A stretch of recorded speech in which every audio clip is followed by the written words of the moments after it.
Good morning, everyone, and welcome to Monday Morning Meditation. This morning, the quote is, seek, but only within yourself.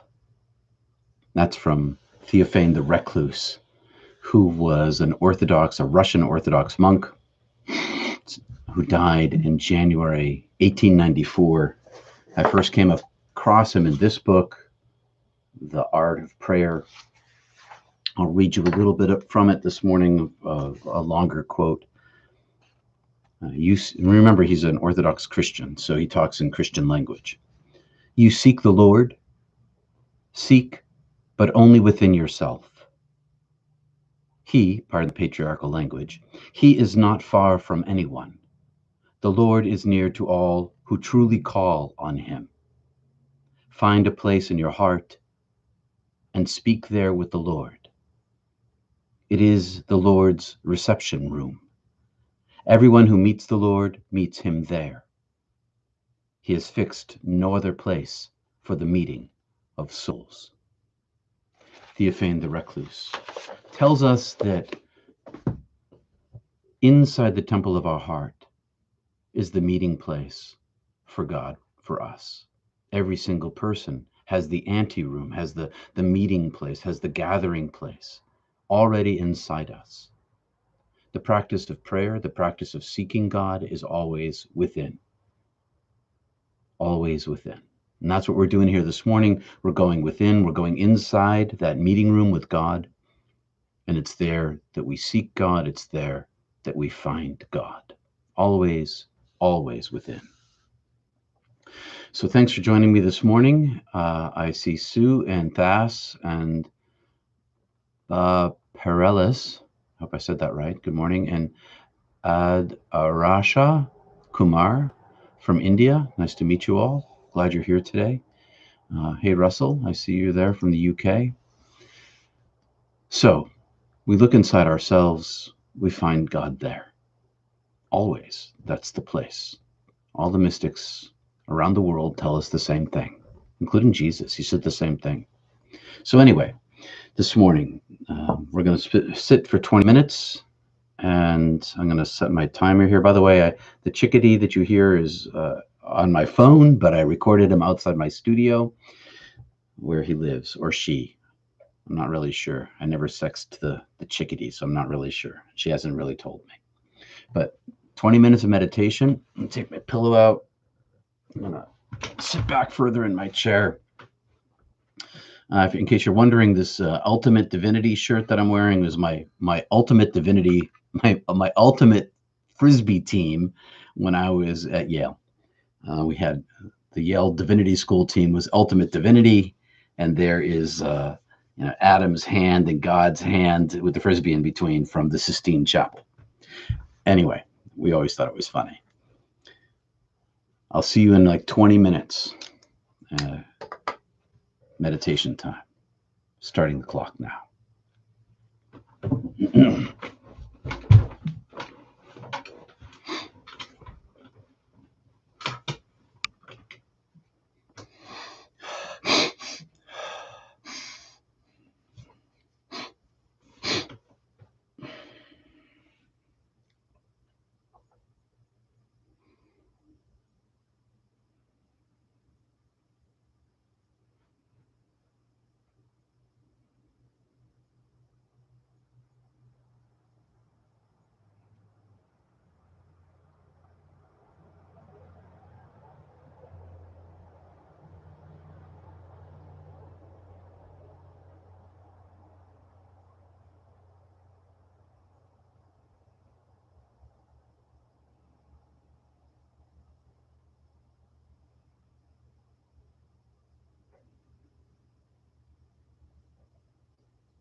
Hello again. As often I say, it's hard to come back from meditation and talk. Thanks for joining me this morning. I see lots of people I know and some new faces too. Jane and Sue. Jane Eager asks, what do you experience when you are meditating? I was describing to one of my neighbors the other day, the meditation is a layering, an unlayering process for me. I begin each meditation with my chant, my mantra, my prayer. And for a few minutes, I chant that inside my head until it falls away. And then I follow my breath up and down inside myself. And then that falls away too. And I get to sit in some peace. And as soon as I have a thought, I'm out of the peace. I return to my chant. The chant drops away. I follow my breath. I return to the peace. Meditation is a process of not self-reflection, not knowledge, but of self-emptying. And that self-emptying is the seeking itself. The Theophane the Recluse, who we mentioned earlier, was in pursuit of. Meditation isn't my desire to gain knowledge or experience ideas. It's simply self-emptying silence that's achieved by using the mind and language against itself until language falls away and I'm left inside a bubble of peace. That's what happens for me. C. Blake says, thank you for yesterday's video, the not church. I learned the metaphorical hellish side of your NDE was spiritual growth experience you actually chose with your divine spiritual therapist, our loving God. Yeah. Hey, Wendy. Hey, look, I can meditate and make coffee at the same time. You can. I can't do that.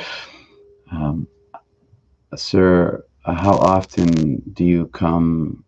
How often you, sir, how often you come live? How many times have I lived? This is my third life as Peter. I'm born this way, named by my parents, died when I was 21. Life 2.0, died, that was 1980, died again in 2015. I'm in life 3.0. How many other incarnations? Don't really know, don't really care. I'm not in pursuit of what I was before when I was born in another life. I'm in pursuit of what I am in my soul, my connection to God. Sue, I experience all that is, I empty and invite, and in my silence the divine speaks. The whispers I hear of God have no language. Everyone has their own path. I'm glad that you empty, and in your silence the divine speaks. Elijah, in your NDE, there was a certain religion or belief you felt closer to the truth. No religion in my death. God has no religion other than love. There was no concepts, nothing human, no conceptions, no culture, no creations of anything that humans ever made when I was dead. Just the divine self, above, beyond religion.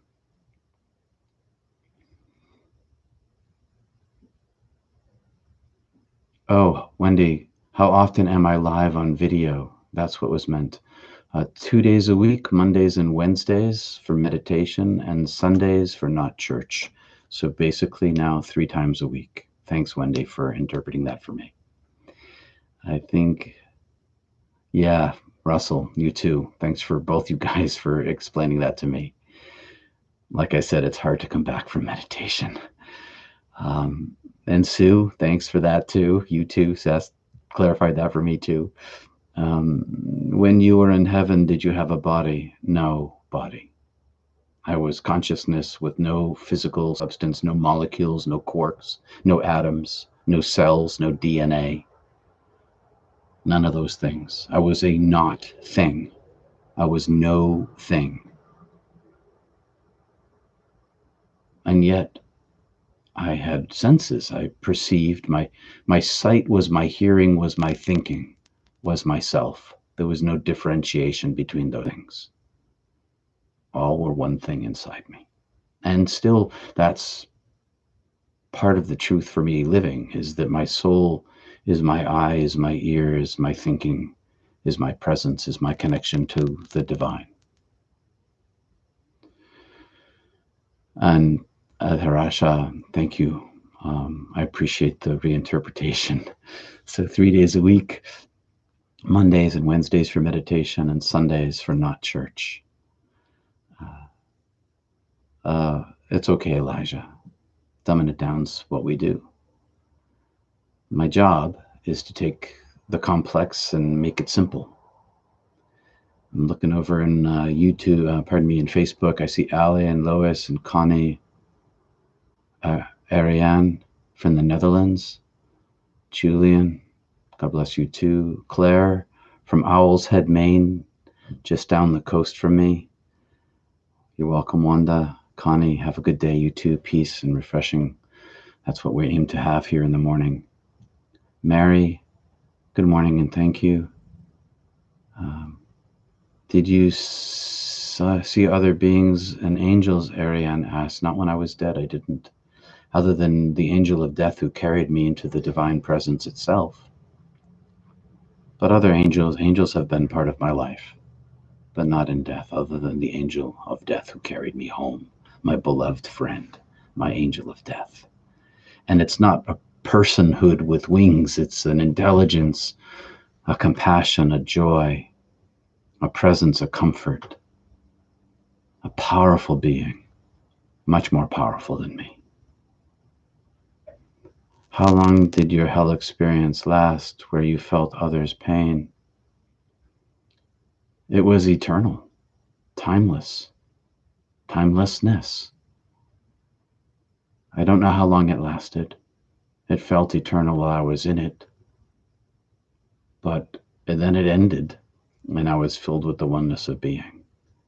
So I guess I could say for a period of time, although I was in timelessness, it's a paradox.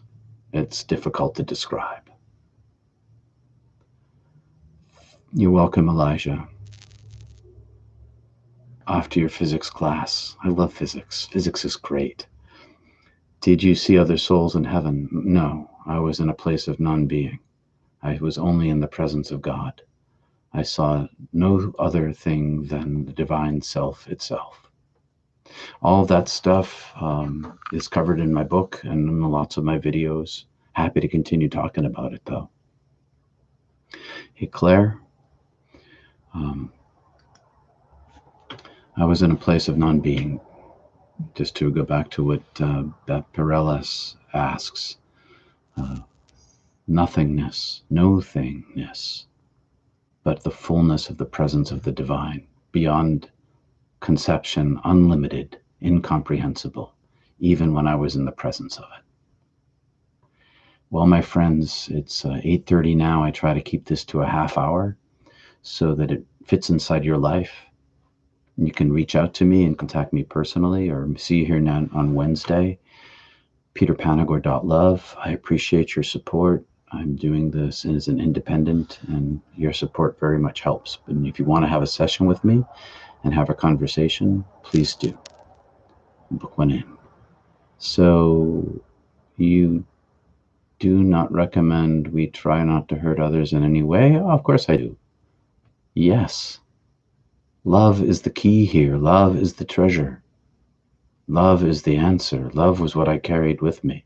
Love was the gifts that people gave me, and the gifts of love I gave away were mine as well.